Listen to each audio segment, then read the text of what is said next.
Alhamdulillah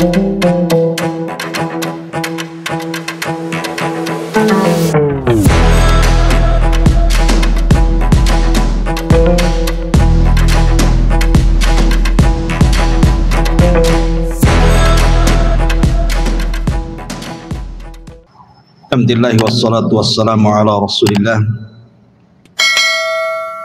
wa ala alihi wa sahbihi wa mawalah wa la hawla wa la quwata illa billahi wa ba'du.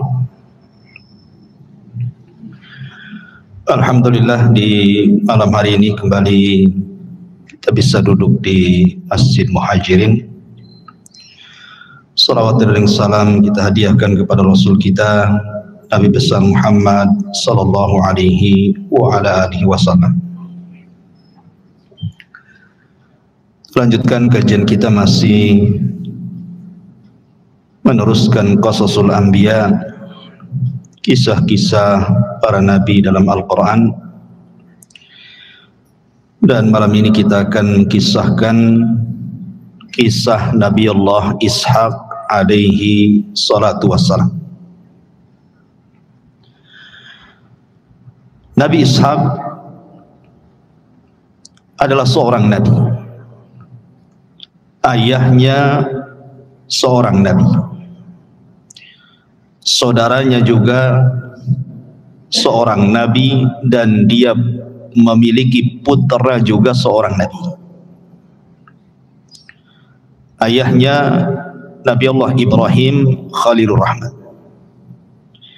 Dia seorang nabi. Kemudian saudaranya juga Nabi Allah Ismail alaihi salatu wassalam juga seorang nabi. Bahkan putra beliau Nabi Yaqub alaihi salatu wassalam juga seorang nabi, dan cucunya juga Nabi Allah Yusuf seorang nabi. Artinya bahwa nabi ini dikelilingi oleh para nabi. Kalau kita cerita tentang kisah Ishaq alaihi salam, maka tidak lepas daripada kisah Ibrahim alaihi salatu wassalam. Karena kelahiran Ishaq ini adalah salah satu mukjizat yang Allah subhanahu wa ta'ala anugerahkan kepada Ishaq itu sendiri.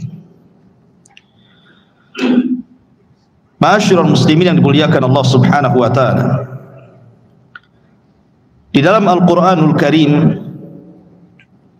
Allah subhanahu wa ta'ala menyebut nama Ishaq itu dengan 16 kali di dalam beberapa ayat yang tersebar di dalam Al-Quran. Saya sebutkan pertama surah Al-Baqarah ayat 133, kemudian diulang dalam Al-Baqarah juga 136, kemudian diulang dalam Al-Baqarah juga 140-nya, kemudian dalam surah Ali Imran ayat 84-nya, kemudian surah An-Nisa ayat 163-nya, kemudian surah Al-An'am ayat 80, atau surah Al-An'am surah Al-An'am ayat 84, kemudian surah Hud ayat 71, kemudian surah Yusuf ayat 6, kemudian diulang juga dalam Yusuf 38, kemudian surah Ibrahim ayat 39, kemudian surah Maryam ayat 49, surah Al-Anbiya ayat 71, kemudian dalam Al-Ankabut ayat 27, kemudian dalam surah As-Saffat ayat 112, kemudian terulang dalam As-Saffat 113-nya, dan yang terakhir dalam surah Shad ayat 45. Inilah ayat-ayat yang menyebutkan nama Ishaq di dalam Al-Quran. Akan tetapi ma'asyiral muslimin yang dimuliakan Allah subhanahu wa ta'ala, walaupun Nabi Allah Ishaq alaihi salatu wassalam adalah kakek buyut Bani Israel, tetapi kisahnya tidak banyak dalam Al-Quran. ketika Allah Subhanahu wa taala menyebutkan beberapa ayat sampai 16 ayat dalam Al-Quran itu memang kisahnya tidak lengkap. Tapi kalau kita mau baca ayat-ayat itu, banyak pelajaran dan ibrah yang kita bisa petik nantinya. Dan yang paling besar ibrah dan pelajaran adalah tentang jangan putus asa daripada rahmat Allah Subhanahu wa taala. Nanti kita akan jabarkan ketika kita masuk pada kisah Nabi Allah Ishaq alaihi salatu wassalam. Ma'asyiral muslimin yang dimuliakan Allah Azza wa Jalla, kita mulai kisah ini dari surah Az-Zariyat. Dari surah Az-Zariyat mulai daripada 24 dan ayat-ayat seterusnya. A'udzu billahi minasyaitonir rajim. Bismillahirrahmanirrahim. Hal ataka hadithu dhaifi Ibrahim al-mukramin. Sudahkah sampai kepadamu wahai Muhammad cerita tentang tamu-tamu yang datang kepada Nabi Allah Ibrahim? Ada yang mengatakan tamu ini adalah malaikat Jibril, malaikat Mikail dan malaikat Israfil, menjelma menjadi manusia. Iddakhalu alaihi faqalu salaman. Qala salamun qaumun munkarun.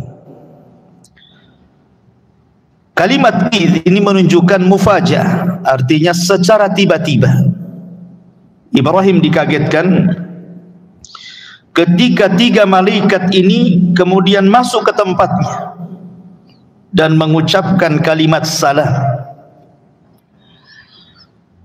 Kalimat salam tentu adalah kebiasaan yang juga disyariatkan dalam Islam. Apabila kita masuk ke rumah orang, maka kita ucapkan salam.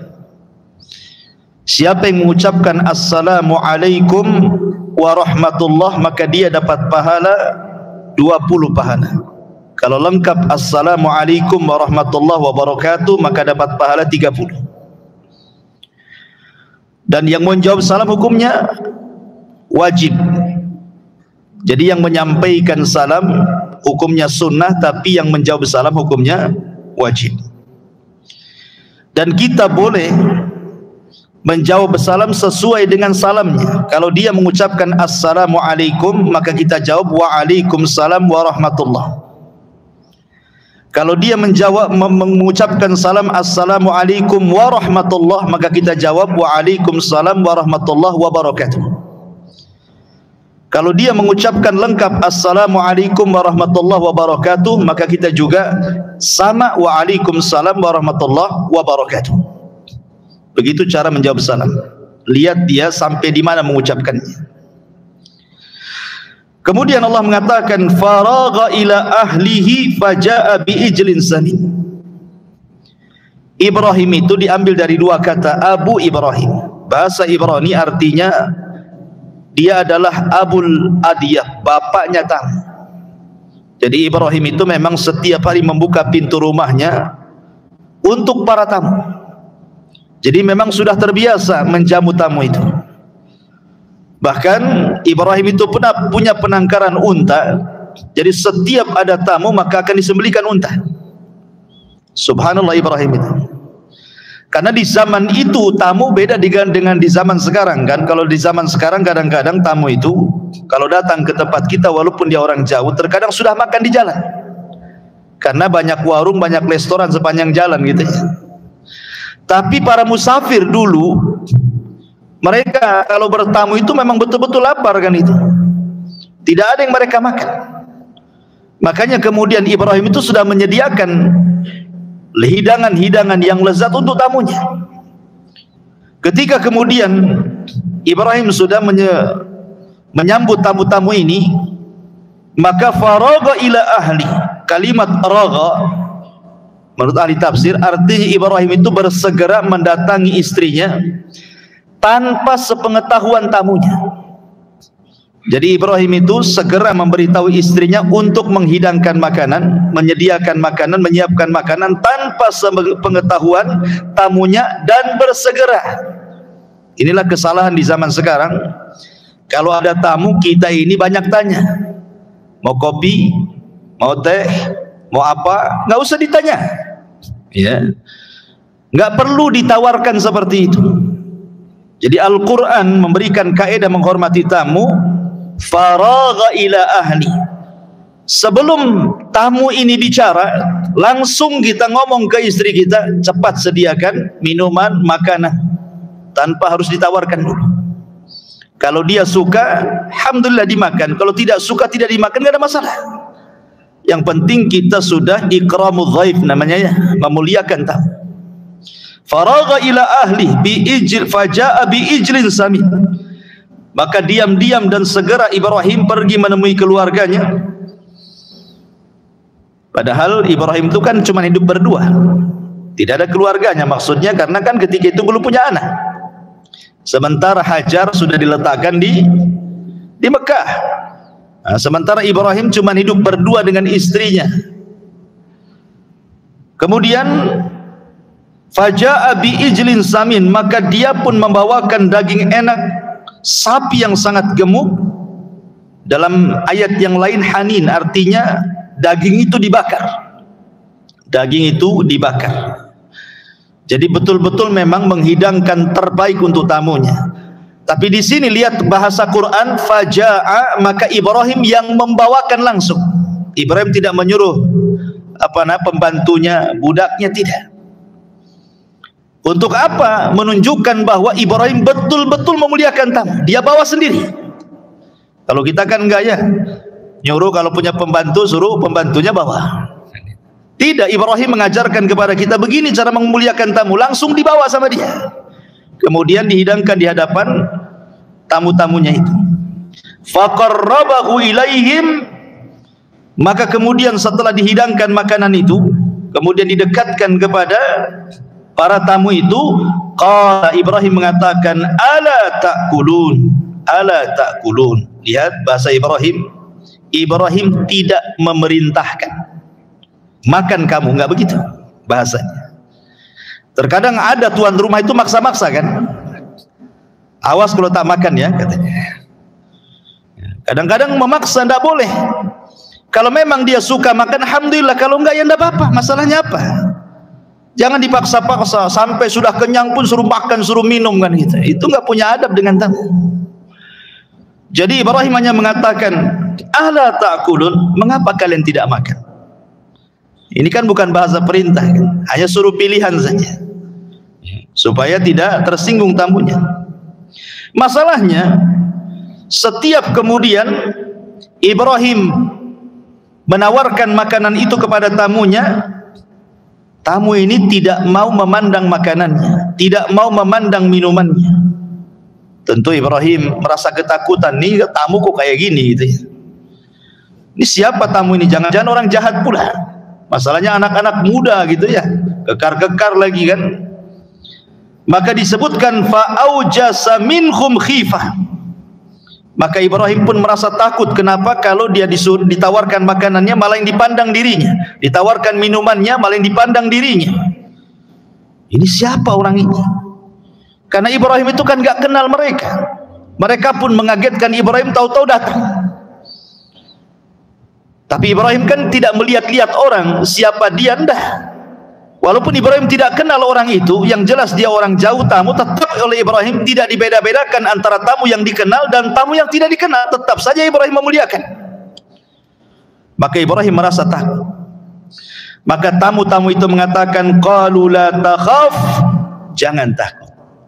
Menunjukkan bahwa adab bertamu juga harus memberikan keamanan kepada sahibul bait. Jangan merepotkan sahibul bait. Terkadang kita ini sebagai tamu merepotkan tuh sahibul bait. Ada bakso enggak? Minta bakso pula dia. Jangan kopi lah, teh tarik saja katanya. Nawar pula dia. Jadi jangan merepotkan sahibul bait. Makanya di sini malaikat juga, tamu-tamu yang datang kepada Ibrahim ini mengatakan, la takhaf, jangan takut. Artinya berikan keamanan kepada sahibul bait itu. Jangan merepotkan. Wa basyaruhu bigulamin alim. Dalam ayat yang lain, wabasyaruhu bigulamin halim. Lalu mereka pun menghabar gembirakan kepada Ibrahim dengan kelahiran seorang anak yang alim, yang cerdas, dalam riwayat halim, yang berakhlak. Lah ketika itu, namanya Ibrahim kan berdua hidupnya dengan istrinya dan tidak ada tamu perempuan, ya tentu istrinya pun mendengarkan ucapan Ibrahim dengan tamunya. Jadi ketika tamu ini menceritakan bahwa dia adalah seorang utusan dari Allah Subhanahu wa ta'ala, mereka adalah para malaikat, mereka ditugaskan dua tugas. Pertama, menghancurkan kaum Sodom, yang kedua, menghabar gembirakan kepada Ibrahim akan kelahiran Ishak. Makanya kemudian fa'aqbalat imra'atuhu fi surratin fadhahikat wajhaha wa qalat ajuzun akim. Kemudian istrinya datang, tiba-tiba heran. Herannya kenapa? Dia sudah tua, usianya 90 tahun. Ibrahim sudah di atas 100 tahun. Tiba-tiba malaikat ini menghabar gembirakan akan kelahiran Ishak, sementara dia sendiri orang yang mandul. Dia wanita mandul, sudah tua. Tiba-tiba malaikat mengatakan kau akan punya anak Ishak. Kayaknya lucu, makanya fadhahikat wajah. Tiba-tiba dia tertawa. Istrinya itu tertawa, percaya nggak percaya masalahnya. Makanya dalam bahasa Ibrani, dhahikat, tertawa itu Ishak artinya. Ishak itu bukan bahasa Arab, bahasa Ibrani. Maknanya dhahik, tertawa. Makanya ketika punya anak diberi nama Ishak. Ishak itu artinya tertawa, gitu maksudnya. Ada dua penafsiran para ulama. Yang tertawa ini siapa? Ada yang mengatakan bahwa yang tertawa itu Ishak sendiri. Jadi ketika Ishak lahir, bayi itu tertawa. Jadi pas lahir, dia tertawa gitu. Bayi-bayi keluar tertawa dia. Makanya diberi nama Ishak. Tapi ada juga yang mengatakan bahwa yang tertawa adalah ibundanya. Tertawa ibundanya, makanya anaknya ketika lahir disebut Ishak. Dan Ishak dalam bahasa Arab, itu kan bahasa Ibrani. Kalau di bahasa Arab kan artinya dhahu. Dalam bahasa kitanya artinya tertawa. Jadi itu sebab kenapa kemudian Nabi ini diberi nama Ishak, gitu ya. Diambil dari tertawa tadi. Baru kemudian qalu, mereka mengatakan kadzalika qala rabbuk innahu huwal hakimul alim. Demikianlah Tuhanmu berfirman, sungguh dialah yang maha bijaksana dan maha mengetahui. Kenapa? Karena Ibrahim terus berdoa masalahnya. Dia tidak pernah bosan berdoa kepada Allah untuk minta anak, dan Allah maha mengetahui doanya.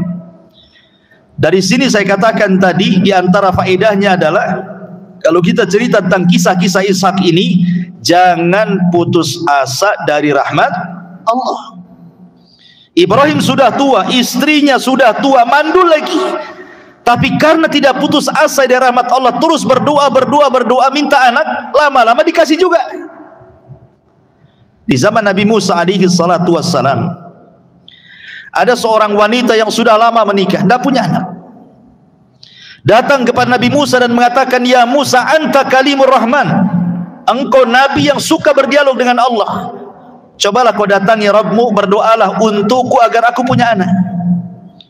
Maka Musa pun kemudian berdoa kepada Allah, kemudian berdialog dengan Allah dan mengatakan, ya Rabb, ada seorang wanita datang kepadaku, dia menghendaki keturunan, berikanlah keturunan kepada dia. Maka Allah mengatakan, ya Musa, tidak bisa. Qad qaddartuha akiman, aku sudah mentakdirkan dia mandul, aku nggak bisa. Akhirnya Musa menghabarkan kepada wanita itu, tidak bisa, Allah menghabarkan kepadaku kau mandul, kau nggak punya anak. Wanita ini tidak bosan-bosan datang lagi ke Musa, jawabannya sama. Datang lagi kepada Musa, jawabannya sama. Akhirnya menangis wanita ini, pergi, akhirnya tidak datang lagi. Setelah bertahun-tahun, kemudian Musa pun dikagetkan berjumpa dengan wanita itu sedang menimang-nimang anak. Kata Musa, itu anak siapa? Kata wanita ini anakku, katanya. Musa heran karena dia sudah bertanya kepada Allah bahwa Allah mentakdirkan dia akim, dia mandul. Kenapa sekarang punya anak? Akhirnya dia datang kepada Allah dan mengatakan, "Ya Rabb, bukankah kau yang mengatakan wanita itu mandul?" Maka Allah mengatakan, "Ya Musa, wanita itu terus mengeluh, berdoa, meminta kepadaku, fastahyaitu, aku pun malu." Di antara sifat Allah itu pemalu. Maka aku pun berikan dia keturunan. Artinya bahwa tidak mustahil bagi Allah Subhanahu wa ta'ala memberikan sesuatu yang kita anggap mustahil. Bagi Allah itu semuanya mungkin. Maka lihat kisah Nabi Allah Zakaria pun kurang lebih juga kisahnya kan. Nabi Zakaria itu kan umurnya sudah 120 tahun, istrinya juga sudah tua, mandul lagi, sama kisahnya. Tapi Nabi Zakaria ketika bolak-balik masuk mihrab tempatnya Maryam beribadah, tiba-tiba melihat ada makanan, ada buah-buahan yang harusnya di musim dingin, ada pula di musim panas, atau sebaliknya. Zakaria heran dan mengatakan, "Anna laki hadza?" Dari mana makanan ini semua? Maryam mengatakan, "Hadza min indillah." Ini semua datang dari Allah. Begitu saja ada, katanya. Maka Zakaria berpikir, kalau Allah mampu mendatangkan makanan di musim panas yang harusnya ada di musim dingin atau sebaliknya, tidak mustahil bagi Allah memberikan keturunan kepada dia. Akhirnya dia mulai mengikuti jejak Maryam. Dia masuk ke dalam mihrabnya, tidak pernah keluar-keluar, beribadah, ruku, sujud, berdoa. Akhirnya Allah Subhanahu wa ta'ala dengar dan ijabah doanya Zakaria, kemudian memberikan keturunan, lahirlah Yahya ibn Zakaria. Tidak mustahil bagi Allah. Jangankan yang sudah jelas-jelas ada bapa dan ada istrinya, ada suami dan istrinya, yang tidak ada bapa dan ibunya seperti Adam saja Allah mampu.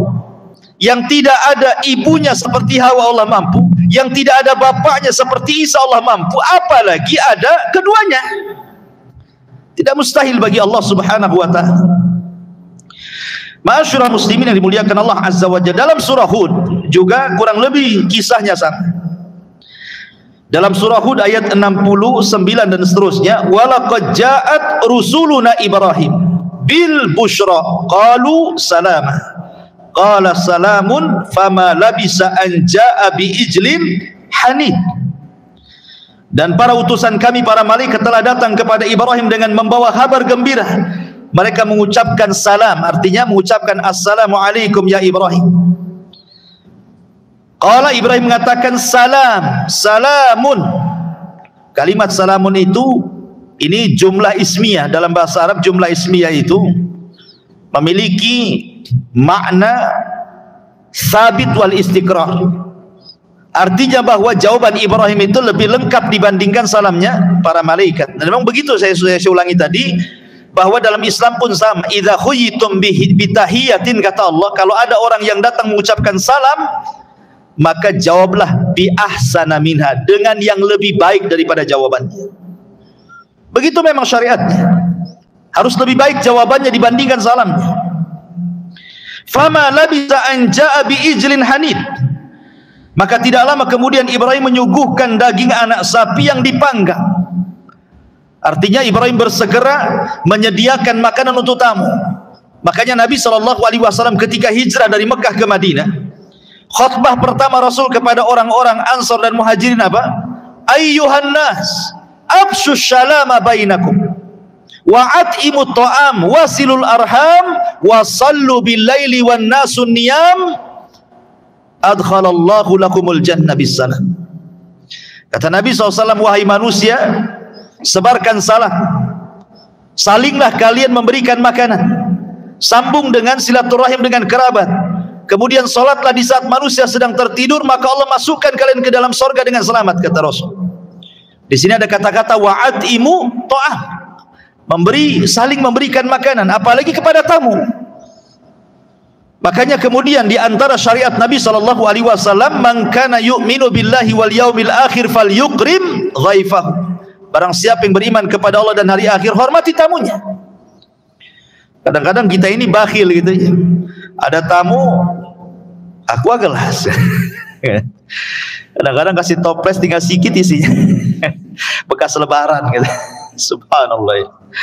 Ma'asyiral muslimin yang dimuliakan Allah Azza wa Jalla, falamma ra'a aydiyahum la tasilu ilaihim nakirahum wa aujasha minhum khifah. Maka ketika dilihat tangan mereka tidak menjamahnya, Ibrahim pun mencurigai mereka, kemudian merasa takut kepada mereka. Maka para malaikat mengatakan, la takhaf, inna arsalna ila qaumi Lutin. Jangan takut, kami diutus Allah untuk menghancurkan kaum Lut. Wa mra'atuhu qa'imatun. Ketika malaikat ini mengatakan dia akan menghancurkan kaum Lut, istrinya Ibrahim langsung berdiri. Fadhahikat, dia pun senang. Kenapa? Karena dia tahu ujian Nabi Lut. Dia berdakwah bertahun-tahun, kaum Sodom tidak ada yang beriman, bahkan disakiti. Artinya ketika kaum Sodom dihancurkan, Lut akan istirahat dari mereka. Istrinya Ibrahim senang, bangkit dia.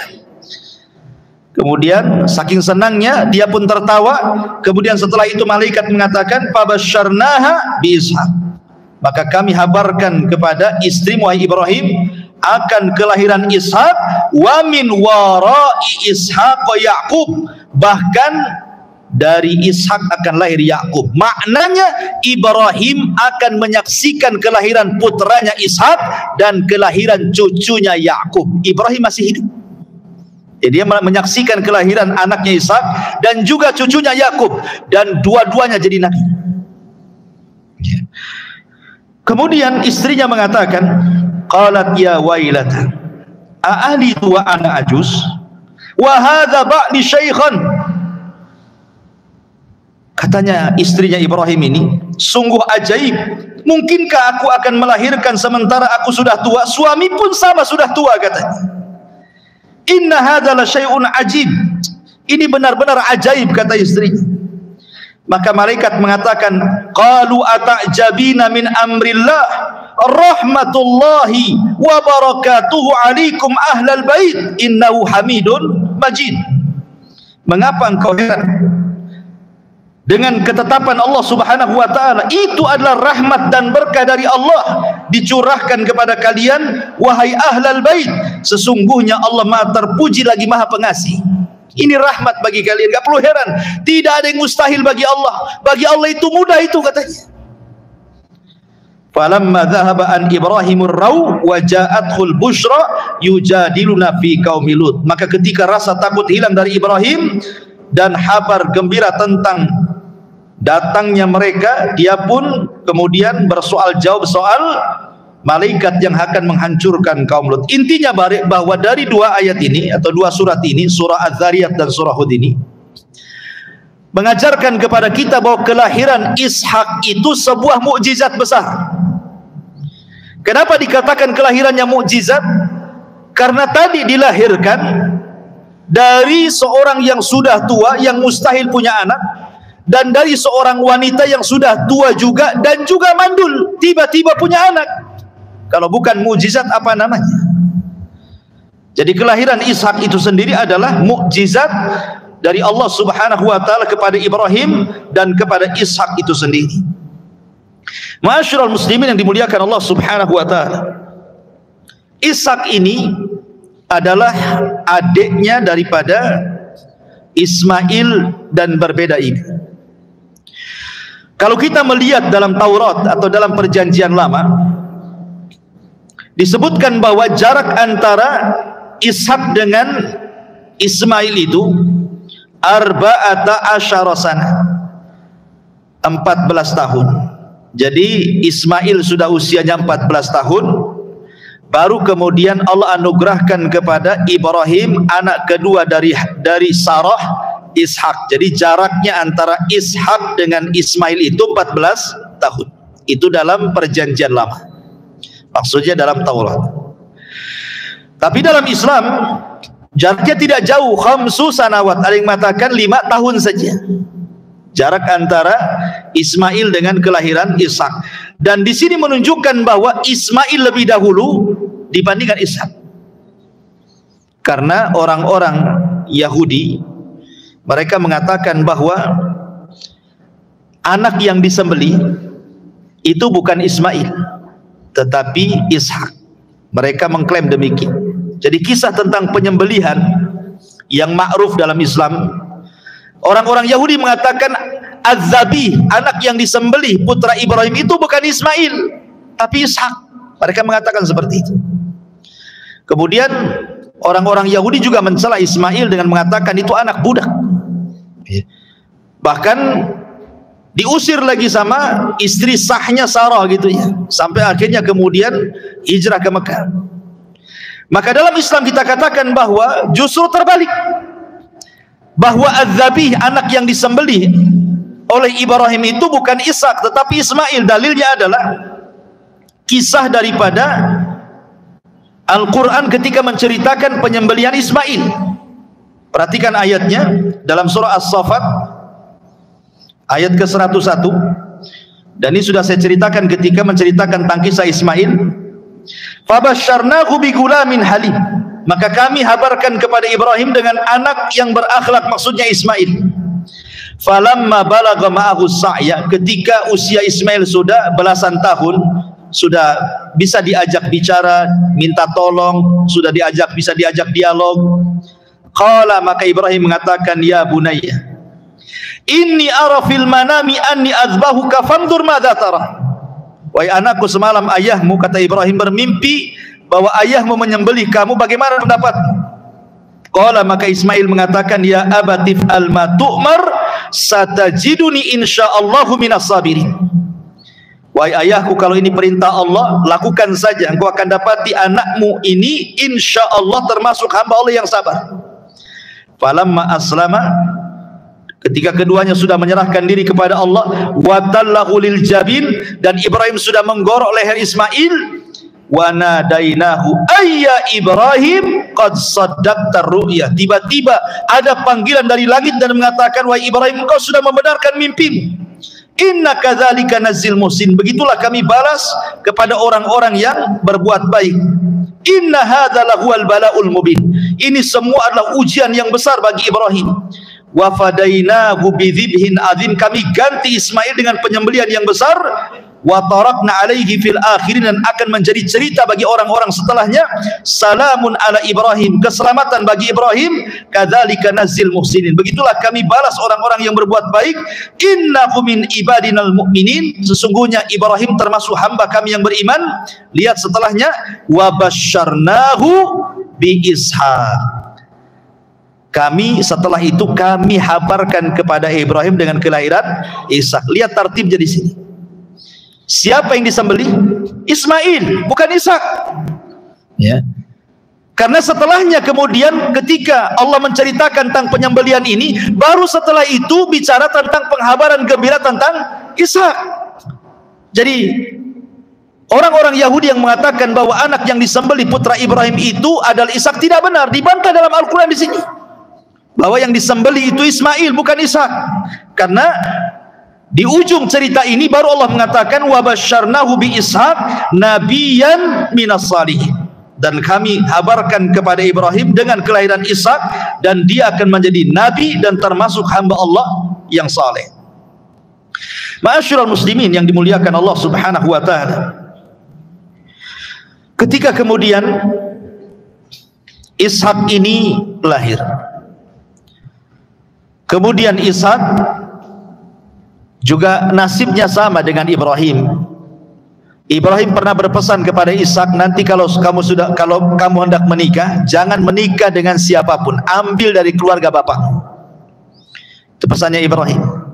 Makanya kemudian Ibrahim pun setelah berpesan kepada Ishak, jangan menikah kecuali dari keluarga bapakmu, maka Ishak pun melamar anak pamannya, namanya Rifqah.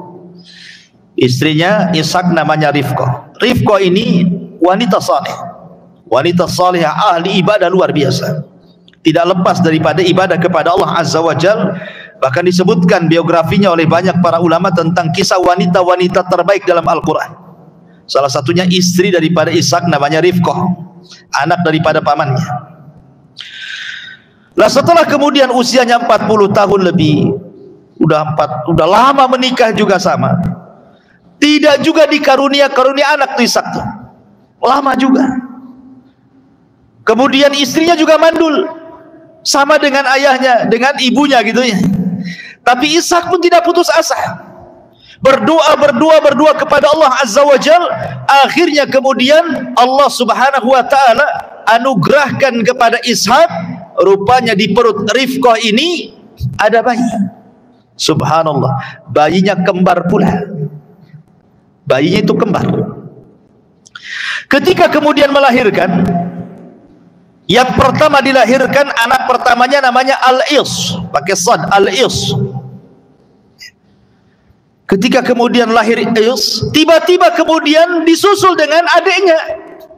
Dalam bahasa Arab, menyusul itu artinya Yakub dalam bahasa Arab itu. Yakub itu artinya menyusul.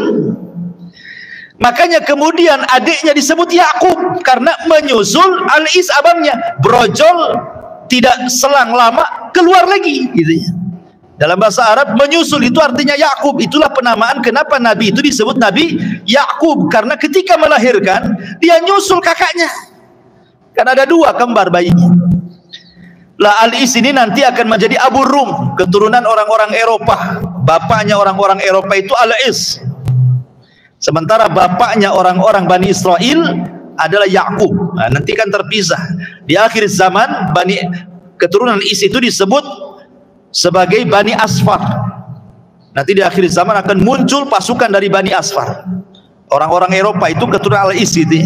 Lah kalau Nabi Yakub ini karena dia suka berjalan tengah malam, tafakur, makanya kemudian dia diberi nama Israel. Isra itu artinya berjalan malam, Il itu artinya Allah. Ya, makanya Jibril hamba Allah gitu ya.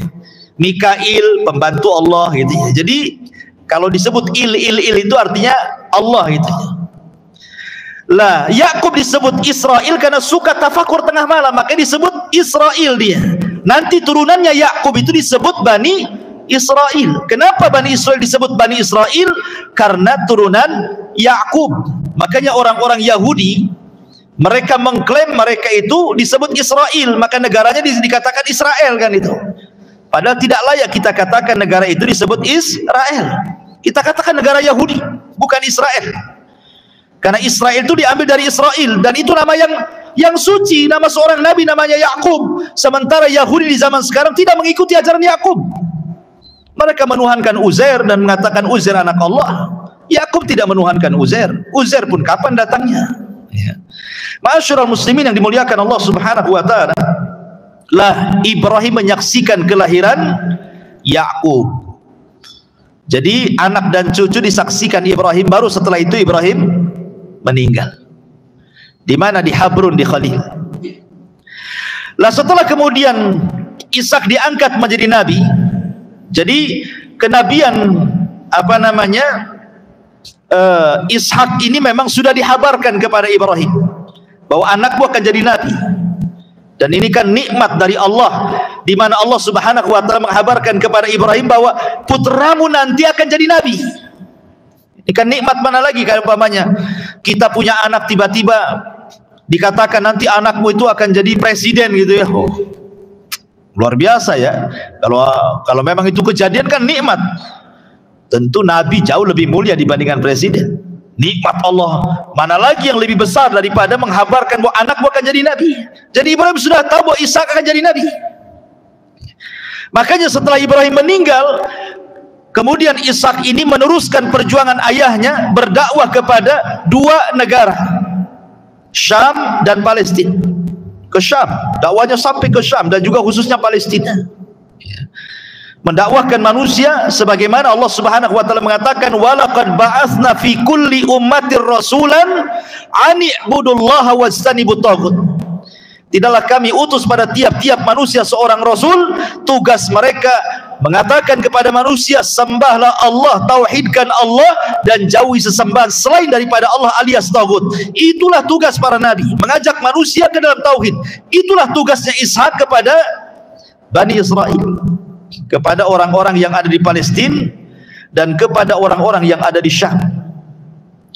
Ma'asyiral muslimin yang dimuliakan Allah Azza wa Jalla, masalahnya ada kisah yang memburuk-burukan tentang Ishak dan juga putranya Yakub.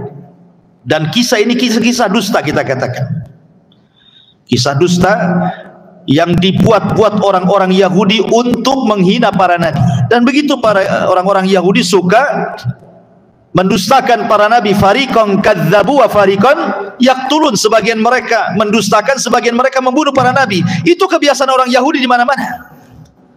Jadi ada kisah-kisah yang kemudian dibuat-buat orang Yahudi, kemudian dimasukkan dalam kitab-kitab mereka. Makanya Allah mengatakan yuharrifunal kalima ammawadhi. Mereka itu suka merubah-rubah kitab-kitab mereka dengan tangan-tangan mereka. Untuk apa? Li ajli dunia, karena menghendaki dunia dan karena hasad. Bagaimana kisahnya? Jadi kisah dusta tentang Ishak dan juga kebohongan dari Yakub begini ceritanya. Jadi Ishak ini menikah dengan Rifqah. Tadi saya katakan Rifqah nama istrinya, dan dua-duanya sudah tua, punya anak dua. Siapa? Al-Is dan Yakub. Al-Is ini ketika lahir banyak bulunya, jadi penuh dengan bulu, tangannya, badannya, kakinya penuh dengan bulu. Beda dengan Yakub, tidak ada bulunya. Lah ketika sudah besar dua-duanya, kebiasaan orang-orang dulu kalau mewariskan sebuah harta, sebuah tahta, maka diwariskan kepada anak terbesarnya, bukan kepada adiknya. Jadi warisannya itu tumplak kepada anak terbesarnya semuanya, adiknya gak dapat apa-apa kalau zaman dulu. Kalau zaman sekarang alhamdulillah semua dapat kan gitu. Adil.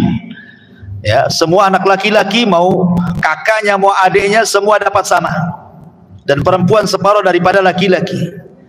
Menjadi asabah dan asabah li ghairihi. Artinya dalam Islam ini betul-betul menghapus ajaran-ajaran yang orang-orang dulu kan itu. Jadi Yakub itu Ishak ini suka dengan Al-Is, senang dia. Kenapa? Karena anak pertama. Beda pula Rifqah istrinya tidak suka dengan Is, dia suka pula dengan Yakub. Jadi bapaknya suka dengan Is, ibunya pula sama dengan Yakub. Jadi suatu ketika Ishak ini kan sudah tua sekali, sudah buta pun. Jadi dia ingin mewariskan kekayaannya dan kepemimpinannya kepada anak tertuanya, tapi dengan syarat. Dipanggilnya Al-Is itu, wahai Al-Is, ini kamu. Dengan butanya, dengan mengatakan, kamu sudah besar, aku pun sudah tua dan mendekati ajalku. Berburulah kamu, karena Al-Is ini memang jago berburu. Berburulah kamu, tangkaplah burung, masaklah burung itu. Setelah kau masak, hidangkan kepadaku, aku akan makan. Setelah itu akan aku doakan keberkahan kepadamu. Rupanya ucapan Ishak ini kedengaran sama Rifqah istrinya. Setelah Is pergi, kemudian istrinya Rifqah ini memanggil siapa? Yakub, dan mengatakan, Yakub, sini kamu. Bapakmu akan mewariskan semua kekayaan kepada abangmu. Saya tidak suka. Sebelum abangmu menghadirkan makanan itu, kau hadirkan duluan. Kata Yakub, gak bisa, aku bukan Is. Ya. Kata ibunya, tenang, aku sudah mempersiapkan semuanya. Akhirnya kemudian dibalutkan kulit kambing di tangannya itu. Biar kalau Yakub, namanya orang buta, kalau dia megang tangannya nampak ada bulunya, padahal itu kulit kambing yang dibalutkan di tangannya. Ya. Sama sengaja sama ibunya dibuat seperti itu. Diajari dusta.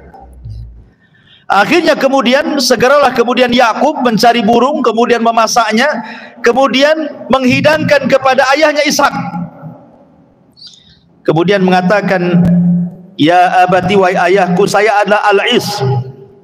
Kata Yakub, Is sedang berburu, kenapa cepat sekali kan gitu kan gitu. Enggak, saya Al-Is katanya. Walaupun Ishak itu ketika itu ya gimana, ketika diraba jasadnya jasad Is, tetapi suaranya Yakub, namanya orang buta kan gitu ya. Akhirnya diahkan saja, disangkanya yang depan itu adalah Al-Is. Kemudian setelah dihadirkan makanan, dia makan, dipegangnya kepala Yakub, kemudian didoakan kepemimpinan dan diwariskan seluruh kekayaannya setelah dia meninggal. Selepas itu kemudian Yakub pergi. Setelah pergi datang pula Is Dia sudah dapat burung, sudah masak, sudah siap dihidangkan gitu ya. Kemudian mengatakan, ya abati, wahai bapakku, apa yang kau suruh sudah kulakukan. Saya sudah membawa daging yang siap disantap. Katanya, ya Ishak, baru tadi datang. Oh tidak, aku baru datang katanya kan. Akhirnya kemudian dipukullah kepala Ishak ini sendiri, merasa menyesal gitu ya. Kok bisa-bisanya dia kena bohong gitu ya, kena prank bahasa kitanya. Kemudian dia pun sedih, akhirnya meninggal sebab itu. Ceritanya tidak sampai di sini. Setelah kemudian Ishak meninggal, ya sebagaimana kebiasaan, karena Yakub sudah mendapatkan mandat waris daripada Ishak, akhirnya semua kekayaannya, emasnya, ternaknya, rumahnya, kebunnya, semua diwariskan kepada Yakub. Ishak nggak dapat apa-apa, miskin dia. Saking miskinnya sampai dia kelaparan. Akhirnya dia datang kepada Yakub dan mengatakan, Yakub, berikan makanan kepada hatta kitu an amut, saya mau mati nih kalau nggak makan. Kata Yakub, oh tidak bisa, kau harus mengakui bahwa warisan itu untukku. Karena awalnya belum ada pengakuan kan itu. Kau harus mengakui dulu bahwa ini warisan punya aku, kata. Al-Is nyerah saja, nggak apa-apa, udah itu warisan milikmu, tapi kasihlah saya makan, katanya. Akhirnya kemudian setelah dia ada pengakuan dari Al-Is, kemudian Yakub pun hanya memberikan sepiring adas, kacang adas tuh. Bayangkan ditukar dengan satu piring adas supaya dia mengakui bahwa warisan ini milik Yakub. Subhanallah. Ma'asyiral muslimin yang dimuliakan, ini cerita dusta. Bagaimana kita katakan dusta? Pertama, tidak mungkin Ishak melakukan seperti ini. Dia seorang nabi, pasti datang wahyu. Masa sebodoh itu Ishak tiba-tiba mendoakan dan sudah tahu bahwa suara itu suara Yakub? Masa langsung mendoakan gitu saja, kemudian menyerahkan warisannya? Yang kedua, Yakub ini seorang nabi, makanya Allah mengatakan termasuk hamba Allah yang saleh, anak yang alim, yang halim, yang berakhlak, yang cerdas. Tidak mungkinlah kemudian dia mau tipu-tipu kan bahasanya. Masa mau disuruh berdusta sama ibunya mau saja dia? Tidak mungkin, mustahil. Makanya ini cerita dusta ini. Dan ini tersebar, kalau anda baca di internet kisah tentang Yakub atau Ishak, ada tuh cerita ini selalu. Kita katakan bahwa ini cerita dusta. Ini sengaja dibuat-buat orang Yahudi untuk menjelek-jelekan para nabi dan melegalkan maksiat orang-orang Yahudi. Jadi kalau orang Yahudi mencuri, bapak kami juga mencuri. Buktinya Yakub mencuri kekayaan abangnya. Nah, jadi punya legalitas, punya semacam pengakuan jadinya kan. Jadi kalau mereka bermaksiat itu, mereka akan mengatakan, oh bapak-bapak kami juga bermaksiat, nabi-nabi kami juga bermaksiat. Maunya seperti itu orang-orang Yahudi itu. Makanya mereka membuat cerita-cerita, kemudian dimasukkan cerita itu dalam Taurat mereka supaya melegalkan maksiatnya orang-orang Yahudi. Makanya Allah mengatakan yuharrifunal kalima an mawadhi. Mereka menghapus-hapuskan kalimat-kalimat, memasukkan sesuatu yang bukan pada Taurat dimasukkan ke dalam Taurat. Kemudian mereka mengatakan hadza min indillah. Ini semua datang dari Allah. Wa ma huwa min indillah, kata Allah. Itu bukan datang dari Allah, itu datang dari kalian. Ya. Ma'asyiral muslimin yang dimuliakan Allah Subhanahu wa taala. Begitulah wataknya orang-orang Yahudi. Lah kemudian setelah kemudian Ishak pun terus berdakwah, kemudian meninggal, maka kemudian dia dikuburkan sama di tempat dikuburkan ayahnya Ibrahim di Habrun, di sebuah Madinah, kota disebut Al-Khalil yang ada di Palestina. Disitulah kemudian di usia Ishak, karena usianya panjang 180 tahun, meninggal di usia 180 tahun, kemudian dikuburkan di satu desa namanya Habrun di kota yang disebut Al-Khalil yang ada di Palestina. Ma'asyiral muslimin yang dimuliakan Allah Azza wa Jalla. Adapun ketika dia melahirkan Yakub, ma'asyiral muslimin yang dimuliakan Allah Azza wa Jalla, Yakub sendiri ketika sudah dewasa, dia berselisih dengan abangnya Al-Is. Tidak dijelaskan apa perselisihannya, tapi yang jelas berselisih. Namanya dalam keluarga abang adik biasalah berselisih. Ya mungkin antum pernah mengalami, mungkin adiknya dipukuli sama abangnya kan. Zaman dulu kan biasa, apalagi jarak usianya jauh. Oh, makin tuh jadi samsaknya kakaknya gitu ya. Akhirnya kemudian Ishak memerintahkan agar Yakub keluar dari tempatnya dan menuju pamannya yang ada di Haran di Suriah. Jadi di Suriah itu ada namanya Haran. Ishak menyuruh Yakub untuk berpisah dengan abangnya. Pergilah kau ke Haran sana. Hiduplah bersama pamanmu di sana, biar enggak begaduh terus di sini maksudnya gitu. Maka Yakub pun kemudian berangkat ke Haran. Disitulah dia berjumpa dengan pamannya namanya Laban. Laban ini punya dua putri. Pertama Rahil, yang kedua Lia.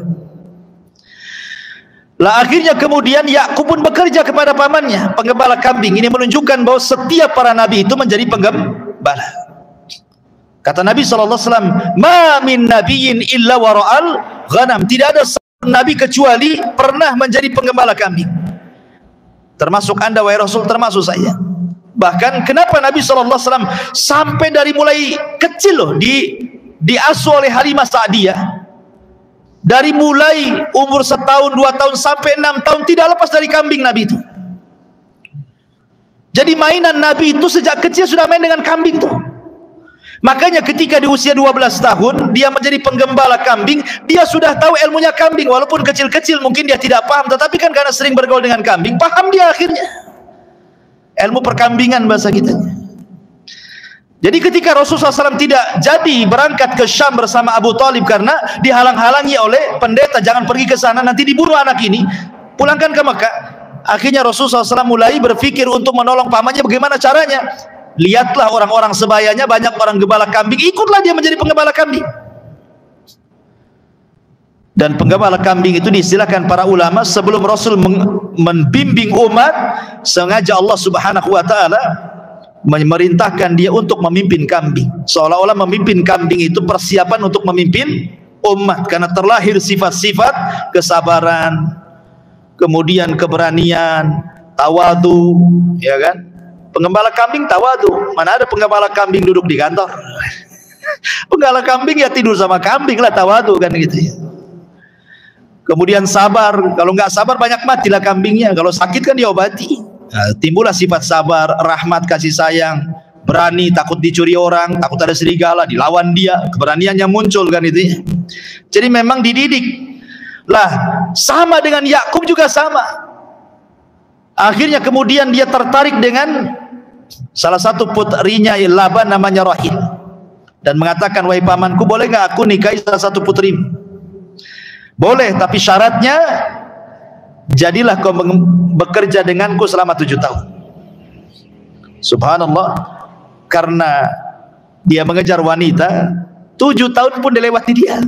Namanya dia cinta dengan wanita, ingin mendapatkan wanita, laut pun diseberang, gunung pun didaki, kan itu bahasanya. Kalau orang sudah ada keinginan dengan perempuan, semua jadi.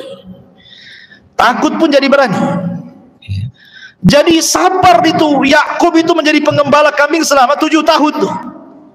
Setelah 7 tahun, dia mengatakan kepada pamannya, "Apa yang kau syaratkan sudah kulakukan. Kapan menikah saya dengan salah satu putramu Rahil?" Rupanya ketika diiyahkan, bukan dinikahkan dengan Rahil, dinikahkan pula dengan Lia, dengan kakaknya. Karena Rahil adiknya, ketika itu ada istiadat tidak boleh melangkahi adik kakak. Karena ada di kampung-kampung juga masih seperti itu kan. Jadi adiknya tidak boleh nikah kalau kakaknya belum menikah. Lah ini adat ini sudah ada tuh sejak zaman itu. Ya. Makanya akhirnya terpaksalah kemudian Yakub ini menikahi wanita yang tidak dicintainya karena ikut adat. Tapi dia tetap mengatakan kepada Yakub, "Saya ingin menikah dengan Rahil." Akhirnya kemudian kata Laban, "Boleh kau menikah dengan adiknya, tapi kau harus bekerja lagi 7 tahun lagi," gitu. Bayangkan 14 tahun dia mengejar 2 wanita, dan di zaman itu belum ada larangan poligami, menggabungkan 2 bersaudari. Islam datang tak boleh antajma bainal ukhtaini, mengumpulkan 2 saudari, tidak boleh dalam Islam. Ya, kecuali salah satunya meninggal kemudian menikahi adiknya boleh. Kalau meninggal seperti Utsman bin Affan menikah dengan Ruqayyah, Ruqayyah meninggal diambil adiknya Ummu Kulsum. Tapi kalau masih hidup dijadikan satu berpoligami dengan dua bersaudari tidak boleh, haram. Wa antajma'a bainal ukhtaini. Tapi syariat dulu boleh. Karena Yakub menikahi dua putri Laban. Ya kan? Jadi 27 tahun ditambah lagi bekerja dengan Laban ini. Setelah 7 tahun berikutnya baru kemudian dia menikah lagi dengan wanita kesukaan dia, Rahil. Akhirnya kemudian dari dua wanita ini dan dua budak lahirlah 12 keturunan Yakub yang disebut dengan Bani Israil. Nanti turunan 12 ini ya salah satunya Yahuda, akhirnya turunan disebut Yahudi gitu ya. Kemudian ada Lawa dan banyak sekali, dan itu nanti ceritanya panjang tentang kisah Nabi Yakub alaihi salatu wassalam. Tapi malam ini kita khususkan dengan kisahnya Nabi Allah Ishaq alaihi salatu wassalam. Baik, pelajaran yang kita ambil dari beberapa ayat dalam Al-Quranul Karim. Pertama, kita lihat dalam surah An-Nisa. Allah mengatakan, inna auhayna ilaika kama auhayna ila Nuhin wan nabiyina min ba'di wa auhayna ila Ibrahim wa Ismaila wa Ishaq wa Yaqub wal asbat wa Isa wa Ayyub wa Yunus wa Harun wa Sulaiman wa ataina Dawuda zabura. Sungguhnya kami wahyukan kepadamu wahai Muhammad sebagaimana kami wahyukan kepada Nuh dan para nabi setelahnya, sebagaimana kami wahyukan kepada Ibrahim, Ismail, Ishaq, Yaqub. Lihat di sini Allah mentartib Ibrahim kemudian Ismail, ya, karena Ismail adalah anak yang paling besar dari Ibrahim, makanya didahulukan. Baru setelah itu Ishaq, adiknya Ismail, lain ibu, ya. Kemudian Yaqub cucunya. Dari sini kita tahu bahwa ini semua keluarga para nabi. Dan kita tahu bahwa pangkalnya ada di Ibrahim alaihi salatu wassalam. Karena Ibrahim itu disebut Abul Anbiya, bapaknya para nabi. Setelah diutusnya Ibrahim, tidak ada satupun nabi setelahnya kecuali lewat jalur Ibrahim. Tidak ada satupun nabi yang jalurnya di luar Ibrahim. Dari Ismail keturunannya tidak ada jadi nabi, sampai kemudian lahirlah Nabi kita Muhammad sallallahu alaihi wasallam dan menjadi nabi Arab dan nabi seluruh manusia. Dari jalur Ishaq lahirlah Yakub, dan dari Yakub lahirlah 12 keturunannya.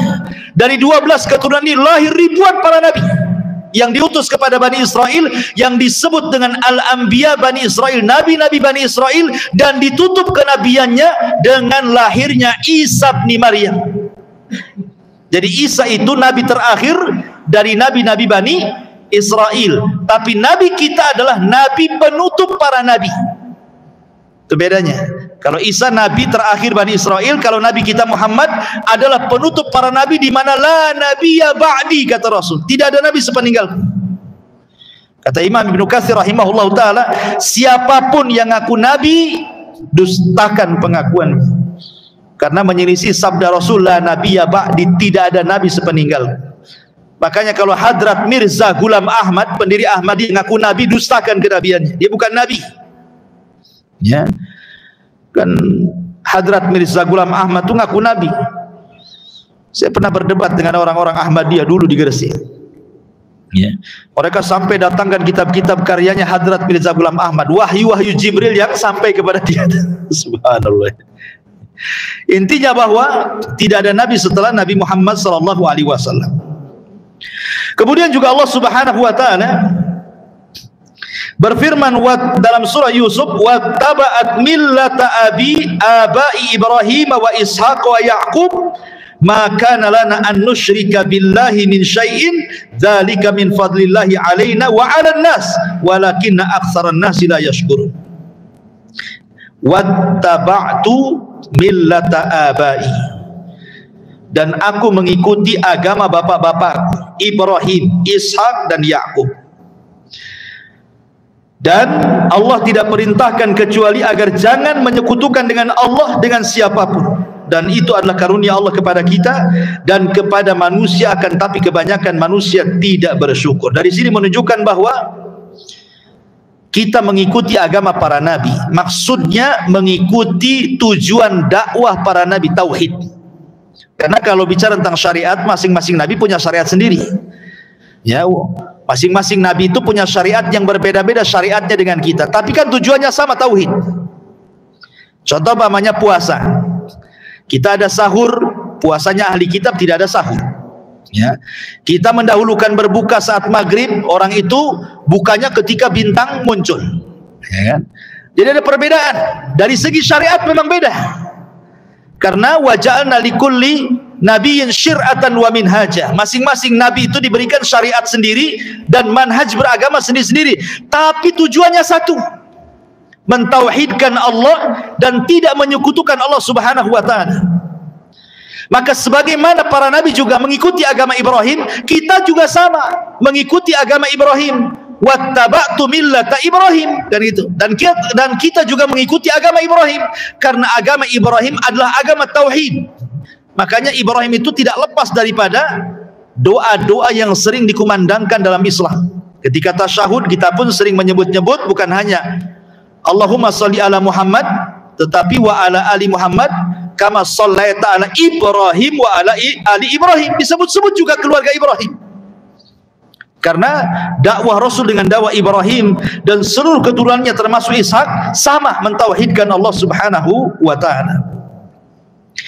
Kemudian juga dalam surah Ibrahim ayat ke-37, Alhamdulillahilladzi wahaba li 'alal kibari Ismaila wa Ishaqa inna rabbi lasami'ud du'a.